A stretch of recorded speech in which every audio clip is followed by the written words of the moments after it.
Bonsoir à toutes, bonsoir à tous. Vidéo pas prévue ce soir, mais vidéo obligatoire pour moi en tout cas. En rentrant de cours là, j'ai vu quelques articles, quelques petites choses qui m'ont un petit peu chagriné au niveau du mercato. Du coup, je me suis dit, il faut quand même que je fasse une vidéo parce que il reste 24 heures de mercato. Je pensais continuer à faire des vidéos mercato là ces derniers jours, mais je n'ai pas pu en sortir tout simplement parce qu'il n'y a plus d'actualité à Saint-Étienne. On ne voit plus rien et là, on apprend selon le progrès que le mercato serait terminé. Je rappelle que ce mercato se termine ce jeudi à 23h59. À l'heure où je tourne cette vidéo, il reste donc 27-28 heures de mercato. Mais pour autant, tout devrait être fini à Saint-Étienne et ça ne m'étonne pas parce que tout simplement, il n'y a plus de noms qui sortent, on ne voit plus de pistes ou alors des joueurs qui signent ailleurs. Je rappelle que depuis le début du mercato, Saint-Étienne a raté plein de joueurs, notamment Virginius qui est parti à Clermont, Léo T que Amiens a préféré garder, on a eu Bangré, on a eu divers joueurs, beaucoup de toute façon qui n'ont pas signé à Saint-Étienne, avec également un dernier là, c'est Régis Meug, donc qui va partir direction Angers selon les informations de Foot Mercato, donc un ailier droit très jeune qui évolue à l'Olympique de Marseille. Bon, cette rumeur, personnellement, c'était pas un joueur qui m'enchantait forcément et qu'il parte ailleurs qu'à Saint-Étienne. C'est pas ce que je regrette le plus, mais ce que je regrette, c'est que ce mercato, il est terminé, qu'on ne voit plus rien, alors que, bon sang, mais on le voit, cette équipe, elle est faible. Il faut se renforcer, il faut absolument se renforcer. On ne pourra rien faire actuellement avec ces joueurs-là. Ce n'est pas possible, ça ne marche que par phase et on n'arrive pas à être constant. On va sortir un bon match et après on retombe. Mais ça, je vous l'apprends pas parce que malheureusement, à chaque fois, c'est pareil. Oui, il y a des joueurs à la CAN. D'ailleurs, on va en parler dans quelques instants parce qu'ils vont pas revenir tout de suite, ces joueurs à la CAN. Mais même quand ils étaient là, c'était la même chose. On n'arrivait pas à être constant, etc., etc. Donc, il fallait absolument se renforcer durant ce mercato hivernal. Et je suis désolé, mais je suis vraiment déçu de ce mercato. Je suis déçu, quoi, tout simplement. Il y a quasiment pas de renfort. On a Masson qui est revenu, ok. Mais après, on a qui? On a Irving Cardona en attaque. Et on a également Mboukou qui est arrivé, mais c'est tout, personne d'autre. Alors que ça manque d'un vrai profil, on en a parlé dans les dernières vidéos, mais d'un vrai profil offensif, d'un profil créateur, même d'autres ailiers. Oui, on a pas mal de joueurs offensifs, mais mince, il n'y en a pas un qui a vraiment donné satisfaction, qui est capable de s'installer sur la durée, qui est capable d'être performant. Et aujourd'hui, Saint-Étienne n'est plus actif sur le mercato. Ces dernières années, on faisait toujours un joueur dans la panique au dernier moment. On n'est pas à l'abri que ça se reproduise aujourd'hui, bien évidemment, même s'il n'y a pas de nom d'évoquer pour l'instant.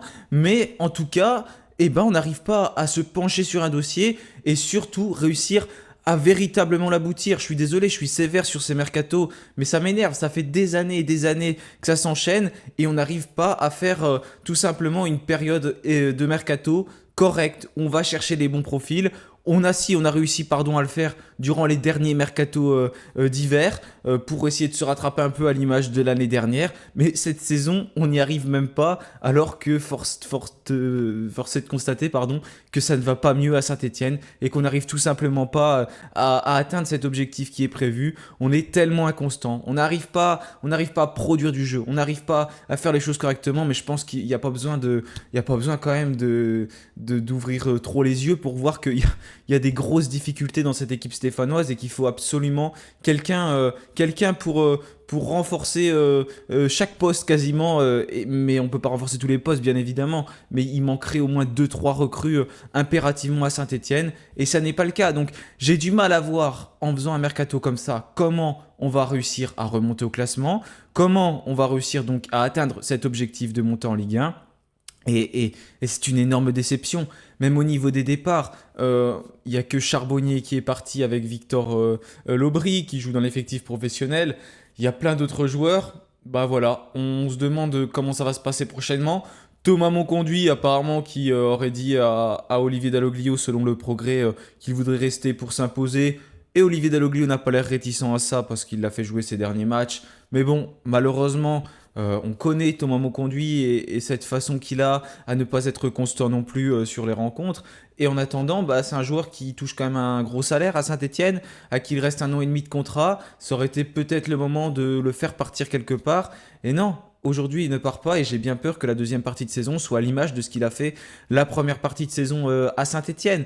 Et il y a plein d'autres joueurs sur lesquels on est incertain, comme Ayman Mouefek, qui est libre dans 6 mois. Mouefek, pour l'instant, il n'y a pas de prolongation. Et on en a plein des joueurs comme ça qu'on ne sait pas comment ça va se passer pour eux prochainement. On parle de ce poste de gardien de but également. Et c'est pareil, on en a trop. On a Mathieu Dreyer, Etienne Green, Larsonneur, Boubacar Fall. On en a largement assez et on n'a pas dégraissé. Il n'y a même pas forcément de clubs qui s'y sont intéressés. Pour moi, le mercato, il a vraiment été mal géré, encore pire que d'habitude. Pour moi, c'est clairement alarmant ce qu'on voit. Voilà, peut-être que ça me fera mentir à la fin de la saison et j'espère vraiment, mais je trouve qu'on n'a pas du tout été assez attractif et tout simplement qu'on n'a pas renforcé notre équipe.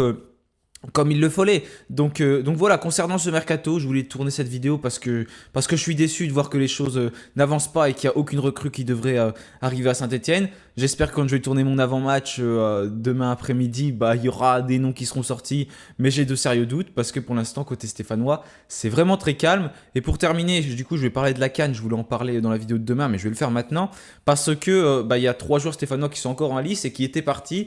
On a Ibrahim Sissoko, on a Karim Cissé et Dylan Batoum-Bensika. Et ces 3 joueurs sont qualifiés en quart de finale, même si ils ne jouent pas forcément tous.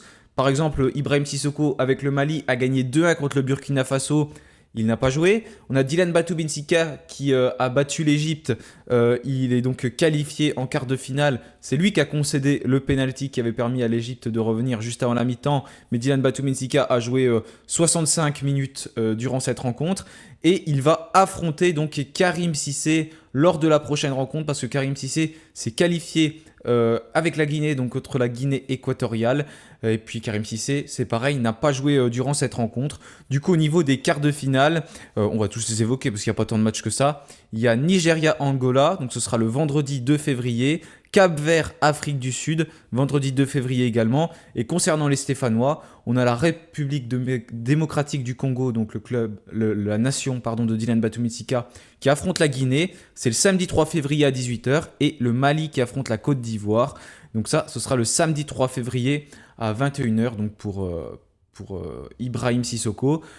Aucun joueur stéphanois ne va donc revenir pour la prochaine rencontre. Bon, de toute façon, je pense que même si il se qualifiait pas pour les quarts de finale, c'était trop court, il n'allait pas jouer. En tout cas, là, c'est sûr qu'ils seront pas là. Et on va voir comment ça évolue par la suite. En tout cas, il y en a au moins un des deux qui va revenir entre Dylan Batoum-Bensika et Karim Cissé. Mais voilà, en tout cas, la compétition se poursuit pour eux. Donc déjà, c'est bien, félicitations à eux parce qu'ils vont loin. Mais en attendant, nous, on est privés de joueurs. Et encore une fois, le mercato qui n'a pas avancé et ça me fait un petit peu peur. Avec très très peu de renforts du côté de Saint-Etienne. Et comme je vois comment l'effectif a baissé au niveau de la valeur marchande depuis 3 ans, ça fait un petit peu peur parce qu'il a vraiment diminué énormément et de toute façon ça se ressent sur le terrain. On ne fait que de perdre des places. D'habitude on se rattrape durant le mercato hivernal et là je vois que c'est bien compliqué durant ce mercato d'hiver. Voilà, j'ai fait cette petite vidéo parce qu'elle me tenait à cœur. J'étais un peu obligé de la faire là parce que ça m'a un petit peu énervé de voir cet article du Progrès. Et de toute façon je le voyais bien, il n'y avait plus de rumeurs qui sortaient du tout et plus un nom au niveau des arrivées et même des départs. Donc c'est comme ça, mais on va peut-être pouvoir en reparler demain durant la vidéo d'avant-match entre Dunkerque et Saint-Etienne. Match qu'il va falloir absolument gagner. Oui, absolument gagner. Je le dis à chaque fois, mais là, on joue contre un des derniers de ce championnat de Ligue 2. Pas le droit à l'erreur, mince, il faut prendre des points parce que petit à petit, on va décrocher tout simplement au classement. Il devient plus que jamais urgent de gagner des matchs et surtout de montrer que les joueurs sont capables, pas que sur un match, mais sur plusieurs. Mais encore une fois, j'ai de sérieux doutes à ce niveau-là. Voilà, moi je vous souhaite quand même une bonne soirée à toutes et tous. On se retrouvera demain pour l'avant-match. Et puis bien évidemment, allez les Verts, salut à tous.